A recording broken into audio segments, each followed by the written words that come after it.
श्री स्वामी समर्थ श्री गुरुदेव दत्त।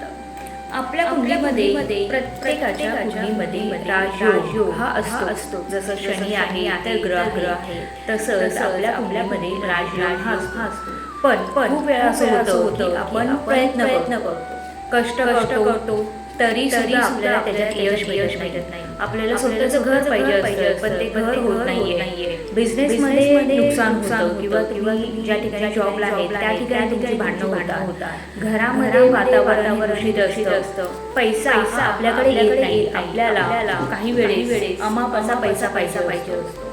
काही गरजा अशा असतात की पैशाशिवाय सुटत नाही, काही प्रश्न असे असतात की पैशाशिवाय सुटत नाही। आणि चारी बाजूला आपल्याला असं वाटतं की अडचणी आलेल्या निगेटिव्हिटी जाणवते। तर अशा वेळेस एक उपाय तुम्हाला करायचा आहे।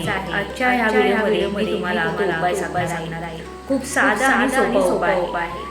पहिला सांगितलं की आपला राजयोग जर तुम्हाला सक्रिय करायचा असेल तर तुम्ही हा उपाय 100% करू शकता। आणि करून बघा, त्याचा बेनिफिट होतं। करायचं काय, आपल्या शास्त्रामध्ये सांगितलं आहे की विष्णू सहस्रनाम खूप सोपा आणि साधा असं आहे। विष्णू सहस्रनाम याचं तुम्हाला रोज एकदा तरी पठण करायचं। फक्त एक वेळा वाचा, श्रवण करा, वाचायला येत असेल तर वाचन करा, पठण करा, नसेल जमत तर श्रवण मात्र नक्की करा। कधी करायचं आहे, सकाळी अंघोळ करून स्नान करून स्वच्छ असे कपडे परिधान करून देवासमोर स्वामींसमोर दिवा लावा, शांत मनाने एकदा विष्णू सहस्रनामाचं पठण करायचं आहे।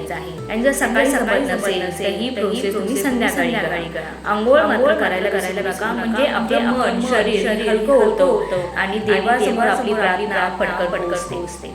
त्यामुळे दिवसात रोज एकदा तरी तुम्हाला विष्णू सहस्रनामाचं पठण करायचं आहे। याच्यामुळे काय होतं, आपल्या कुंडलीतील जो राजयोग आहे तो सक्रिय होतो आणि सगळ्या गोष्टी आहेत, सगळ्याचं टेन्शन आहे ते हळूहळू कमी होण्यासाठी मदत होते। कष्टाला पर्याय नसतो, कष्ट तर आपण करतोच, त्या कष्टाला चालना भेटण्यासाठी, त्या कष्टाला प्रयत्न भेटण्यासाठी, म्हणजे थोडंसं पुरुष भेटण्यासाठी आपल्याला सहस्रनामाचं पठण करणे ही आवश्यक आहे। करून बघा आणि याचा फरक तुम्हाला नक्की जाणवेल। आणि कमेंटमध्ये लिहायला विसरू नका। श्री स्वामी समर्थ श्री